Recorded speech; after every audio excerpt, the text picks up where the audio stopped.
Sa lahat ng aking mga Bible study, even yung alam ko, pwede kong isama sa discipleship, kinakato ko, sama ka.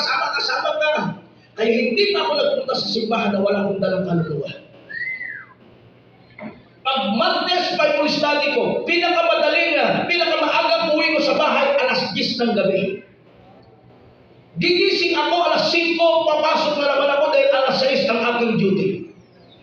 Buong maghapon yan, 12 oras. Aalis na naman ako alas 6. At pag Miyerkules, alis ako ng alas 6. Kaya panalangin ko, sana maaga yung kapalit ko. Tatakbo na naman ako. Even pagdating ko dun sa aking Bible study, even arkila ko ng jeep. Pagkatapos kapag nandun na yung jeep, ang jeep sa kalsada, tatakbuhin ko lahat yung mga membro sa Bible study, kakatutin ko, bis kayo. Nandun yung sasakyan, nag-aantay sa atin, punta tayo simbahan. Pinupuno ko yun.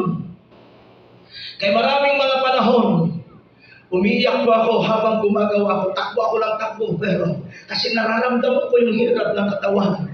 Hirap, pagod na nararamdaman ko mga kapatid. Gutom. Isipin po ninyo, alas 6, tatakbo ka, magbibisikleta, hindi ka man lang makapag-merienda, even titisin mo yung gutom, makapagsundo ka lang. Kaya tuwan-tuwa yung aking pastor, Miyerkules, Biyernes, hallelujah, kung hindi 12, 14, 16, hanggang 18 ang nadadala kong kaluluwa sa simbahan. In 4 years, hindi ko yan tinigilan mga kapatid. At salamat sa Panginoon, kita ninyo. Amen. Sa totoo lang, tatlo ang ating konferensya today. Glory to Jesus.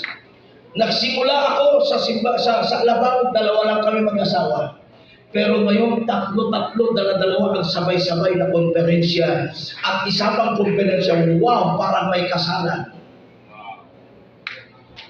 Hindi ko kalain na ito'y magsasaksihan ko balang araw. Mga kapatid, na patutulayan talaga ng Diyos, may pagkakaiba ang naglilingkod sa hindi naglilingkod. Kaya kung